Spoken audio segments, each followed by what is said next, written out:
Joshua fit the battle of Jericho, Jericho, Jericho. Joshua fit the battle of Jericho, and the wall came tumbling down. Hello, thanks for joining me once again for story time. Tonight I'm very excited because we're going to be reading one of the stories of Jesus, one of my favorites. It's called the story of the Good Samaritan. Shall we start? Okay. Among the people that came to hear Jesus, there were always people who tried to make him look silly in front of the crowd. They thought up trick questions to ask him because they were jealous of the way that the people listened to him. One day, a teacher of the law came up to Jesus and asked a question. "Good teacher, what must I do to gain eternal life?"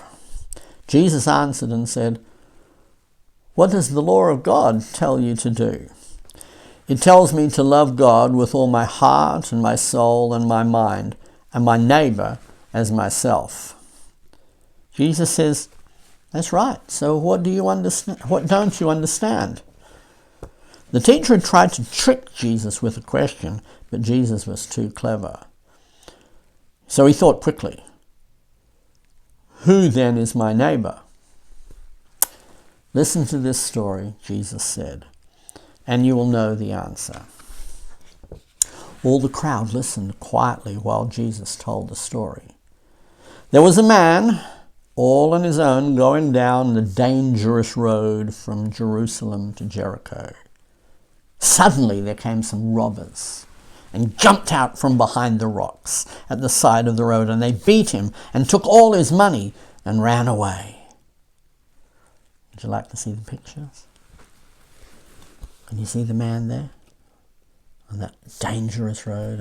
And here are the robbers beating him and stealing all his things. The road wasn't busy, and it was quite a while before anyone came by. The first man who came by was a priest. He was a bit frightened of what he saw. There was a body on the side of the road. So he crossed to the far side and just left him there. The next person to come along was a priest. He was one of the ones who helped in God's temple. And he saw the man on the side of the road, and he didn't want to have anything to do with him. So he went to the far side of the road too and just left him there and went on his way. The next person coming down the road was a Samaritan. The crowd didn't like the sound of that. They hated Samaritans. What would happen next? Jesus went on.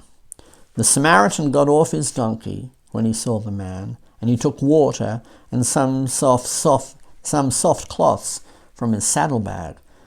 And he saw the man was still alive, and the Samaritan cleaned his cuts and bruises and gave him a drink. Look, can you see the donkey and the Samaritan man helping that poor man? Can you see there's water?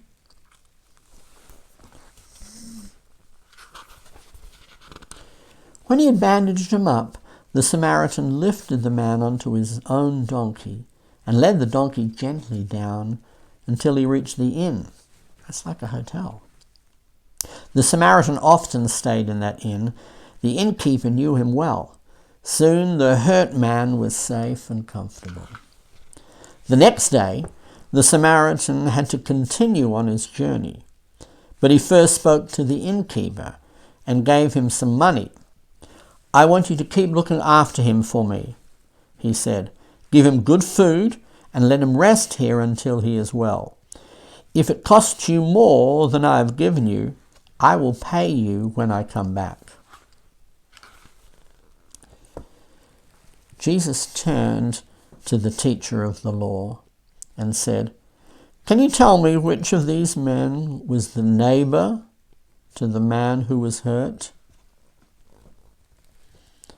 "The one who took care of him," he muttered. He couldn't even say the word Samaritan. That's right, Jesus answered. The Samaritan saw someone in need and helped him. That is what you must do if you want to have eternal life and believe in God's kingdom. You see, Jesus teaches us that everyone is our neighbour. We must love the Lord our God with all our heart, soul and mind. And we must love our neighbour as ourselves. Who's our neighbour? Everyone's our neighbour. And we have to show love to everyone. Well, thank you for joining me for this story. I've enjoyed it. I hope to see you back next time. Bye for now.